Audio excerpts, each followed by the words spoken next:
संवैधानिक पद पर बैठे हुए लोग क्या बोलते हैं, कैसे जहरीले भाषण करते हैं। ऑनरेबल सुप्रीम कोर्ट बार बार ये कहता रहा, डायरेक्शंस देता है कि हेट स्पीच को बैन करिए, हेट स्पीच पर कार्रवाई कीजिए।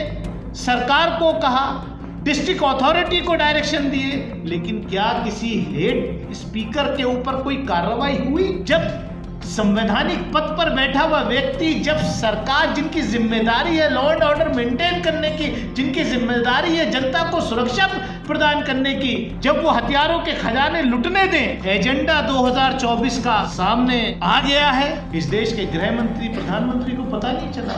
चाहे पुलवामा का इंटेलिजेंस फेलियर हुआ हो, चाहे मणिपुर में इंटेलिजेंस फेलियर हुआ हो, चाहे एनसीआर में इंटेलिजेंस फेलियर हुआ।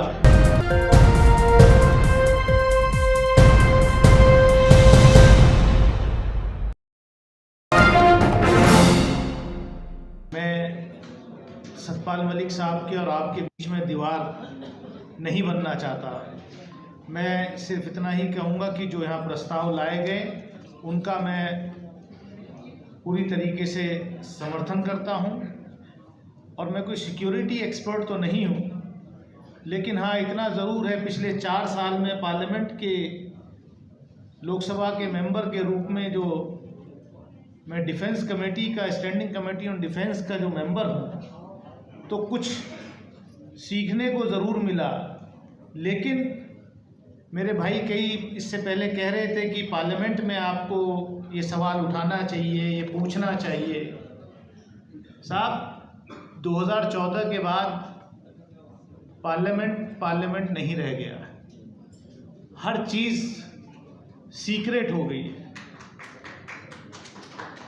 हालत यह है कि स्टैंडिंग कमेटीज़ जो होती हैं उनमें हर तरीके की चर्चा होती है, लेकिन वहाँ भी जब एग्जामिनेशन होता है तो उससे पहले ही चेयरमैन को कह दिया, चेयरमैन कह देते हैं कि साहब जो चीज़ सीक्रेट हो उसको मत बताइएगा, यानी कि जो सीक्रेट भी नहीं होती वो भी नहीं बताई जाती। तो हम लोग किस भूल में। मैं सिर्फ इतना ही कहूँगा कि जैसे मेरे से पहले साथियों ने कहा कि देश की सुरक्षा की चिंता केवल जो सत्ता में बैठे लोग हैं उनको ही नहीं है, इस देश की 140 करोड़ जनता में से हर व्यक्ति को इस देश की सुरक्षा की चिंता है। लेकिन पिछले दिनों में जिस तरीके के जो इंसिडेंट सामने आए हैं, और ये सही कहा कि जो फेलियर है गवर्नमेंट के देश की सुरक्षा को लेकर के, उन फेलियर्स को ही लैडर बना करके सरकार जो है इस्तेमाल करती है और फिर चुनाव जीत के आ जाती है। ये वाकई दुनिया में किसी और कोने में नहीं हो सकता, ऐसे हमारे देश में हो सकता। ऐसे भक्त बना दिए, लोगों की सोच जो है उस पर ब्रेक लगा दिया गया है।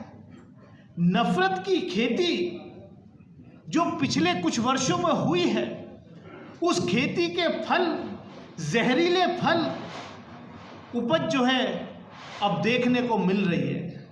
कल मुंबई में एक ट्रेन में देखने को मिली, संवैधानिक पद पर बैठे हुए लोग क्या बोलते हैं, कैसे जहरीले भाषण करते हैं, किसी से छुपा नहीं है। एजेंडा 2024 का सामने आ गया है। कल जिस तरीके से, जिस प्रदेश से मैं आता हूं, उस प्रदेश के मुख्यमंत्री ने जिस तरीके से ऑर्गेनाइज्ड वे में इंटरव्यू दिया, तो समझ आ जाना चाहिए कि देश को आने वाले वक्त में किस तरफ ले जाने की ये लोग सोच रहे हैं। नूह का इंसिडेंट, कल का एनसीआर का एरिया है, देश की राजधानी से, वहां पर हरियाणा में कभी, मतलब ये तो कोई तसव्वुर नहीं कर सकता था कि ऐसा भी हो सकता है। ये सब प्लान्ड है। ऑनरेबल सुप्रीम कोर्ट बार बार ये कहता रहा, डायरेक्शंस देता है कि हेट स्पीच को बैन करिए, हेट स्पीच पर कार्रवाई कीजिए। सरकार को कहा, डिस्ट्रिक्ट अथॉरिटी को डायरेक्शन दिए, लेकिन क्या किसी हेट स्पीकर के ऊपर कोई कार्रवाई हुई? अगर कल की घटना जो हरियाणा की घटना है उसका पिछले 24 घंटे का ही अगर सारा आप टाइमलाइन देख लें तो पता चल जाएगा किस तरीके से वेल ऑर्गेनाइज्ड वे में, वेल प्लान्ड वे में माहौल को बिगाड़ने की कोशिश है। और ये जैसा मेरे से पहले वक्ताओं ने बताया कि मणिपुर की घटना जो है वो कोई साधारण घटना नहीं है। वहां जो हुआ है, जब संवैधानिक पद पर बैठा हुआ व्यक्ति, जब सरकार जिनकी जिम्मेदारी है लॉ एंड ऑर्डर मेंटेन करने की, जिनकी जिम्मेदारी है जनता को सुरक्षा प्रदान करने की, जब वो पार्टीशन हो जाए,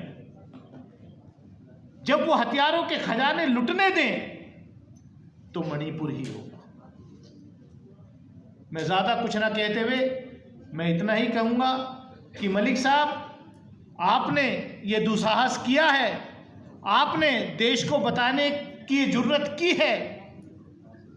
ये हम सब लोगों की जिम्मेदारी बनती है कि आपको, क्योंकि आप उस वक्त जब पुलवामा हुआ, आप उस वक्त एक संवैधानिक पद पर बैठे हुए थे, आपके पास फर्स्ट हैंड इंफॉर्मेशन थी, आप ग्राउंड पे थे, और देश की जनता को ये पता चलना चाहिए कि पुलवामा क्यों हुआ, कैसे हुआ। और आज तक मतलब ये अजीब है, जिसकी जिम्मेदारी होती है, इंटेलिजेंस फेलियर हुआ, इस देश के गृह मंत्री, प्रधानमंत्री को पता नहीं चला। चाहे पुलवामा का इंटेलिजेंस फेलियर हुआ हो, चाहे मणिपुर में इंटेलिजेंस फेलियर हुआ हो, चाहे एनसीआर में इंटेलिजेंस फेलियर हुआ, किसी की कोई जिम्मेदारी नहीं तय की जाती। मैं ज़्यादा कुछ ना कहते हुए मैं एक बार फिर ऑर्गेनाइजर्स को मुबारकबाद देता हूं, और ऐसे सम्मेलन, ऐसी मीटिंग्स देश भर में होनी चाहिए। जनता को जागरूक करना पड़ेगा। मैं इन्हीं शब्दों के साथ अपनी बात खत्म करता हूं। जय हिंद।